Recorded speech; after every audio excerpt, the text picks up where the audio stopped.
Cela fait des heures qu'ils font la queue dans cette petite ville du sud de la Somalie, Doulo, pour leur premier repas chaud depuis des jours. Tous victimes de la sécheresse qui sévit en Afrique de l'Est. Un nouveau centre d'aide alimentaire a été mis en place pour les centaines de migrants présents sur leur route vers l'Éthiopie. Batulo n'avait mangé qu'une seule fois en 3 jours. Quand je suis arrivée ici, je n'avais rien. J'ai dû supplier les gens pour avoir de la nourriture. On m'en a donné et de quoi cuisiner. Ensuite, je me suis fait un feu.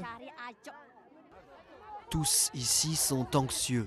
À la moindre rumeur d'un manque de nourriture, les femmes et enfants se ruent au travers des lignes de soldats armés. Beaucoup de femmes ont vu des horreurs avant d'arriver dans le centre et sont maintenant désespérées.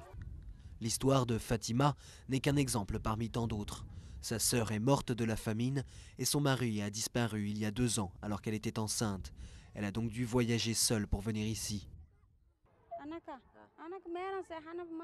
Je n'ai pas d'endroit où dormir ni de nourriture. Quand la nuit tombe, je dors dehors, peu importe où nous sommes. Mais au moins aujourd'hui, elle pourra manger. Pour l'UNICEF, qui fournit la nourriture à Doulo, c'est un choc. Les équipes du centre doivent faire face à un afflux de migrants 2 fois plus important que prévu. Les gens ne veulent pas quitter la Somalie, c'est chez eux. Ils ne veulent pas aller dans les camps du Kenya ou d'Éthiopie. Alors on espère que ce nouveau centre leur permettra de rester dans leur pays, au moins pour un petit moment, en attendant la prochaine étape.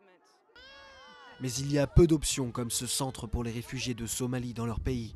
Des milliers arrivent chaque jour dans les camps du Kenya et de l'Éthiopie et 100 000 d'entre eux se sont réfugiés à Mogadiscio, la capitale, où les organisations humanitaires ont des difficultés à travailler en sécurité alors qu'elles viennent de subir un braquage à main armée d'un convoi de 300 tonnes d'aide.